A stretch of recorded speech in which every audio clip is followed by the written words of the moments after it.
Hey everyone, welcome to this explainer. So today we're unpacking a really fascinating psychological trap that, honestly, almost all of us fall into at some point in our lives.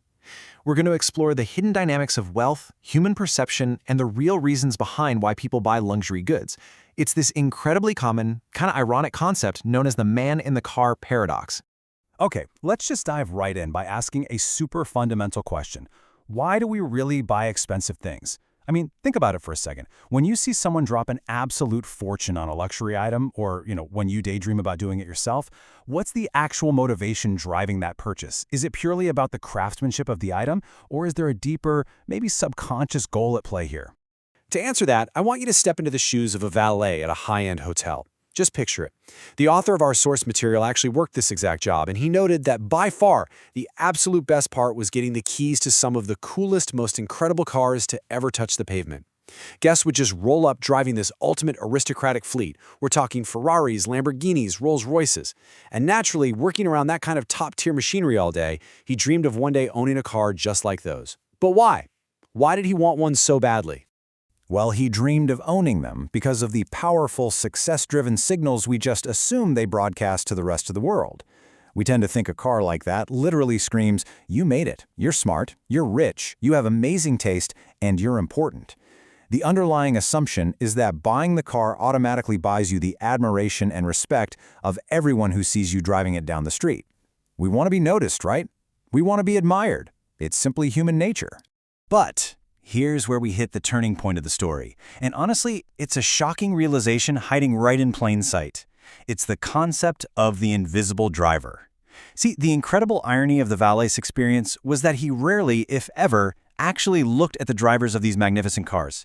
He didn't look at the successful person behind the wheel and think, "Wow, the guy driving that car is so cool." Not even close. There's this really tragic disconnect between a wealthy driver's intention and an observer's reaction. On one side, you have what the driver is thinking. "Look at me, I'm cool, admire me." But on the other side, we see what the observer, like our valet, is actually thinking, which is, "Man, if I had that car, people would think I'm cool." The driver is just desperately seeking admiration, but the observer's reaction is entirely self-centered. It's actually a bit funny when you think about it. Everyone is so busy starring in their own movie that they completely tune out the leading actors sitting right in front of them. Subconscious or not, this is exactly how people operate. And it brings us to a formal psychological framework that explains why buying expensive things totally fails to get us the attention we crave. We call this the paradox of wealth. I'm sure the people driving up to that hotel in their Ferraris saw the valet's gawking, and they probably loved it. They probably felt incredibly admired. But they had absolutely no idea the valets didn't care about them at all. They didn't give the driver even a moment's thought. Which brings us to the formal definition. The man in the car paradox states that people use wealth to signal to others that they should be liked and admired. But in reality, those other people often bypass admiring you entirely. And they do this not because they don't admire wealth, but because they use your wealth as a benchmark for their own desire to be liked and admired. So, the absolute crucial point here is that onlookers aren't ignoring the wealth, they're simply imagining themselves in the driver's seat. And in the process, they make the actual driver completely invisible. This is a massive blind spot for human beings. So I want you to pause for a second and ask yourself, does this apply to more than just cars? Think about your own life, Think about the things you strive for, or the way you look at other people's possessions. Does this exact same phenomenon happen outside of the valet stand?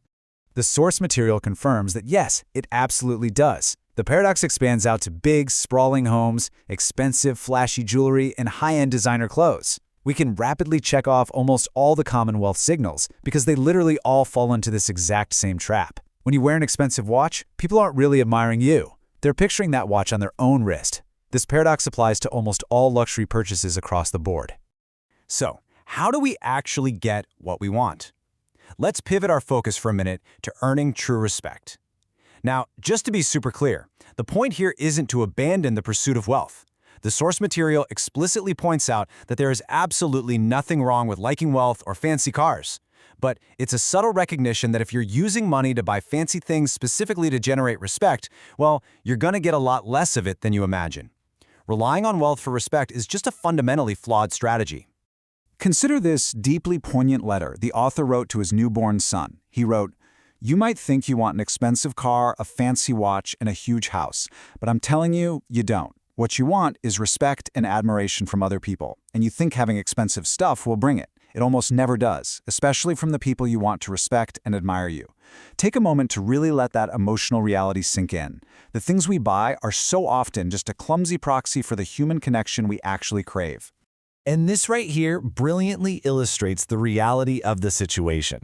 If you pit physical horsepower against character traits, the return on investment is drastically different. Buying physical horsepower or, any physical manifestation of wealth yields a terrible return when it comes to generating actual respect. On the flip side, developing your inner character yields a massively high return. So if your actual goal is to be admired by others, the math is incredibly clear. So what exactly are those character traits? Well, the true currency of respect really comes down to three things: humility, kindness, and empathy. These are the specific, actionable traits that will successfully earn you the genuine respect and admiration you actually desire. It's not about the engine sitting in your garage. It's about how you treat the people around you. Humility, kindness, and empathy are going to bring you far, far more respect than horsepower ever will. As we wrap up this explainer, I want to leave you with a bit of a provocative question. If respect is your ultimate goal, who are your purchases really trying to impress? Take a moment to rethink some of your own recent spending habits. Are you buying things for the joy they genuinely bring you, or are you secretly hoping someone will notice and admire you for them? Keep that in mind the next time you're tempted by a flashy price tag. And definitely stick around because, according to our source material, we aren't done talking about Ferraris just yet. There are even more fascinating stories about fast cars yet to uncover.